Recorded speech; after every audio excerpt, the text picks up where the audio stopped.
제 28장.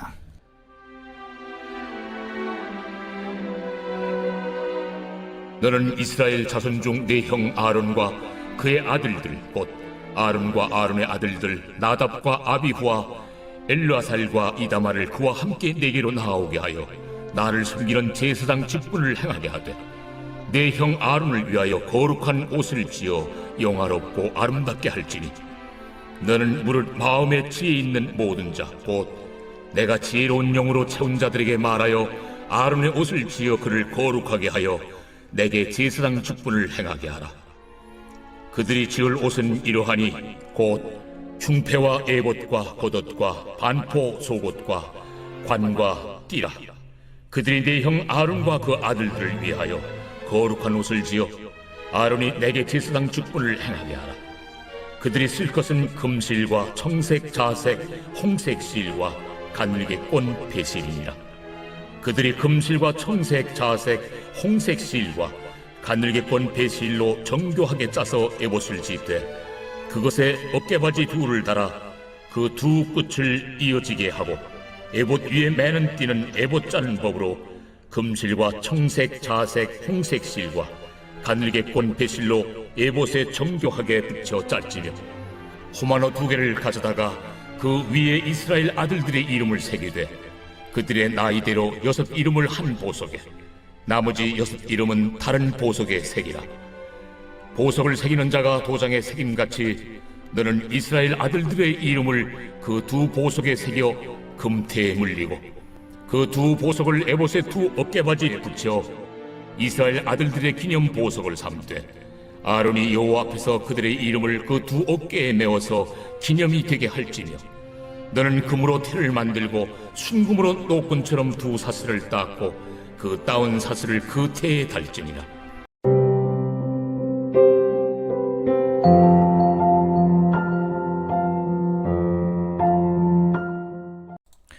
여러분 반갑습니다. 오늘도 큐티로 여는 기막힌 하루입니다. 본 말씀 출애굽기 28장 1절부터 14절의 말씀입니다. 완전하시고 흠이 없으신 우리 하나님과 또 100% 죄인인 인간 사이에는 도저히 뛰어넘을 수 없는 엄청난 간격이 존재합니다. 그렇기 때문에 하나님과 인간 사이에는 이 연결 통로 역할을 하는 중재자가 반드시 필요합니다. 오늘 등장하는 제사장이 바로 그 하나님과 인간 사이를 연결하는 중재자의 역할을 하는 사람이었습니다. 그는 복장에서부터 백성과 구별이 되었습니다. 하나님은 아론과 그의 자손들을 대제사장으로 삼으시고 백성을 대표해서 하나님께 나아갈 수 있게 하셨습니다. 하나님은 아론을 위해 금실, 청색, 자색, 홍색 실과 가늘게 꼰 배실을 사용해서 영화롭고 아름다운 복장을 구별되어 만들 것을 지시하십니다. 자, 여러분, 하나님은 왜 제사장의 옷을 이렇게 영화롭고 아름답게 만드셨을까요? 그 이유는 대제사장 역시 100% 죄인이기에 그의 죄를 가릴 수 있는 옷이 필요했던 것입니다. 그래서 거룩하신 하나님 앞에 서기에 합당한 옷을 입혀서 하나님 앞에 나아갈 수 있는 자격을 얻을 수 있도록 한 것입니다. 자, 그러나 아무리 화려하고 아름다운 색으로 옷을 꾸미고 온갖 보석으로 치장한다고 해도 이 옷이 인간의 죄를 완전히 가려주지는 못합니다. 그래서 이 대제사장도 하나님 앞에 나아갈 때는 언제나 내가 죽을 수 있다는 두려움과 떨림으로 나아갈 수밖에 없었습니다. 그런데 이제 신약으로 넘어오면서 하나님께서 우리의 죄를 완전히 가릴 수 있는 완벽한 옷을 선물로 주셨습니다. 이 옷을 입고 하나님 앞에 나가면 우리는 이제 더 이상 두려워할 필요도 없고 떨 필요도 없습니다. 여러분, 이 옷이 무엇일까요? 바로 이 옷이 예수 그리스도입니다. 로마서 13장 14절의 말씀에 오직 주 예수 그리스도로 옷 입으라 라고 합니다. 예수님은 아버지 하나님의 뜻에 순종하여 이 죄인의 땅에 오셔서 인류의 모든 죄를 담당하시고 십자가의 죽으심으로 완전한 화해와 용서를 이루셨습니다. 그러므로 이 예수님을 우리의 옷으로 입고 하나님 앞에 나아갈 때 하나님은 우리를 죄 없는 자로 여겨주시고 거룩한 하나님의 백성으로 삼아주십니다. 바로 이것이 예수 그리스도로 옷 입은 우리의 영광스러운 특권입니다. 그러나 이렇게 예수 그리스도로 옷 입은 사람은 특권만 있는 것이 아닙니다. 이 옷을 입은 자는 특권과 함께 사명도 주어집니다. 여러분, 그 사명이 무엇입니까? 앞서도 말씀드렸던 것처럼 이 영광스러운 옷을 입은 제사장은 이스라엘 백성들의 죄를 담당하여 죽기를 각오하고 주님 앞에 나아가는 사명을 감당했습니다. 또한 모든 인류의 대제사장이신 예수님도 모든 사람들의 죄를 담당하시고 십자가에서 죽으심으로 구원을 이루셨습니다. 그러므로 예수 그리스도로 옷 입은 우리 역시 이제 구원을 위해 예수님처럼 나의 십자가를 지고 나를 부인하고 죽어져야 합니다. 나를 부인하고 죽어지는 것만이 내가 살고 가정을 살리는 길인 것입니다. 오늘은 그리스도로 옷 입은 자의 사명을 감당하는 우리들 교회 한 성도님의 나눔을 여러분들에게 소개하도록 하겠습니다. 한번 잘 들어보시기 바랍니다. 우리 부부 사이에 이혼 얘기가 나온 지 4개월이 되어가고 있습니다. 내가 잘못했으니 용서해달라고 하는데도 남편의 이혼 요구는 계속되고 있습니다. 이혼에 합의해주지 않는 저를 향해 남편은 수시로 독서를 퍼부어댑니다. 이미 남편에게는 우리가 함께 살아야 될 필요나 저를 향한 감상적인 애정마저도 남아있지 않나 봅니다.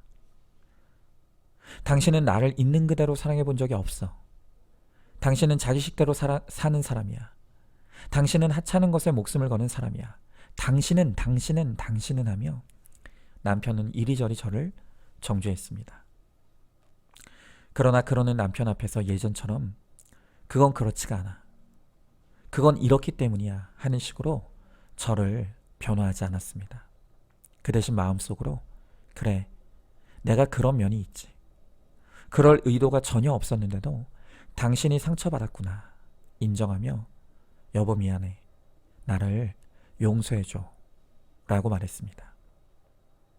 그래도 남편의 정죄는 수그러들지 않았습니다.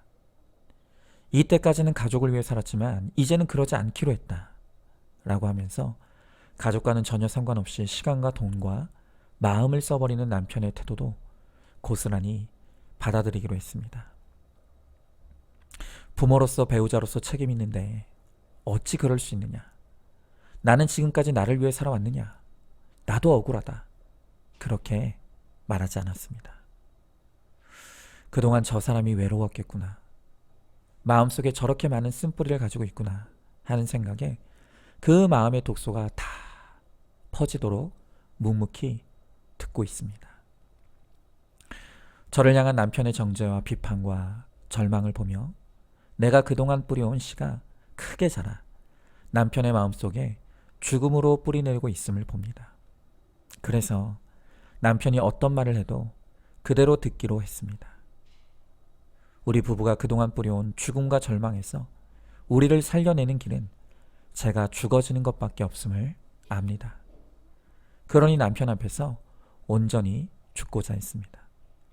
그러나 시간이 가도 계속되는 남편의 질타는 저를 지치게 합니다. 내 안에 자존심이 아우성치기 시작했고 남편과의 싸움이 아닌 내 안의 자존심과 싸워야 했습니다. 때로는 무조건 당하는 것이 병적인 것은 아닐까 자괴감도 들었습니다. 어떤 날은 억울함이 치솟아올라 방문을 잠그고 혼자 목 놓아 울기도 했습니다. 다 집어치우고 이혼해버릴까 하는 생각이 몇 번이고 들었습니다. 그때마다 십자가가 나를 붙들어 일으켰습니다. 죄인인 저를 위해 수치와 조롱을 당하신 주님의 십자가가 저를 견디게 했습니다. 남편을 긍휼히 여기게 하며 내 죄를 보게 하는 능력이 되었습니다. 그러기를 넉 달여 최근 들어 남편의 질타가 잦아들고 있습니다. 제 말에 대답을 하지 않는 것은 여전하지만 그 마음이 풀려가는 것이 조금씩 보입니다. 내 억울함을 변명하지 않거나 참고 견디는 것은 예전의 저였다면 어림도 없는 모습입니다. 왜냐하면 저는 유능한 재판관이었기 때문입니다. 분별하여 시시비비를 가리기를 잘했습니다. 그러나 말씀 안에 서면서 하나님의 방법은 세상의 방법과 많이 다른 것을 보았고 그 깨달음이 저를 변화시켰습니다. 그러나 워낙 흠이 많기에 아직도 가야 할 길이 멉니다. 그래도 지금까지의 걸어온 길을 되돌아보면 역시 사람을 살리는 것은 사랑임을 절감합니다. 나를 부인하는 사랑, 그것이 사람을 살리는 것을 봅니다. 여러분, 주 예수 그리스도로 옷 입는 것은 바로 이런 것입니다. 내 힘으로는 누구들 용서할 수도 사랑할 수도 없다는 것을 날마다 말씀으로 봐야 합니다. 그래서 내가 입은 옷이 더러운 것을 알며 얼른 새 옷으로 바꿔 입게 됩니다. 그렇지 않으면 날마다 육신의 일을 도모하고 정욕대로 미워하면서 살인하고 다툴 수밖에 없습니다. 이제 예수 그리스도로 옷 입어 용서받고 구원받은 우리는 그 예수 그리스도를 힘입어 또 다른 힘든 내 가족의 십자가를 지고 끝까지 사랑하고 품고 인내하는 죽음의 자리로 가야 합니다. 바로 그 예수님의 사랑이 사람을 살립니다. 가정에서, 직장에서, 공동체에서 날마다 죽어지는 십자가 사랑이 나를 살리고 다른 사람을 살리게 될 것입니다. 자, 한번 질문해 봅니다. 화려하게 꾸민 옷과 화장으로 나의 약함을 가리고 포장하려고 하고 있지는 않습니까? 내가 우리 주 예수 그리스도를 통해 완전한 구원을 받았음을 확신하고 누리고 있습니까? 가정의 구원을 위해 내가 구체적으로 어떤 십자가를 지고 어떤 죽어지는 적용을 이루어야 할지 묵상하고 적용을 이루시기 바랍니다. 자, 오늘도 11월 7일 보석상자입니다. 강한 것을 세상의 힘으로 이기려고 하니까 유혹이 오고 시험에 듭니다. 나도 돈을 많이 벌어서 나도 공부를 잘해서 이길 테야. 이렇게 세상의 강함으로 이기려고 하니까 비참한 감정이 들고 유혹이 오고 시험에 듭니다. 아멘. 우리 함께 기도하겠습니다. 하나님, 오늘 주님은 이 대제사장에게 거룩한 옷을 입히셔서 그로 하여금 하나님과 인간 사이에 중재자의 사명을 감당하게 하신 것을 봅니다.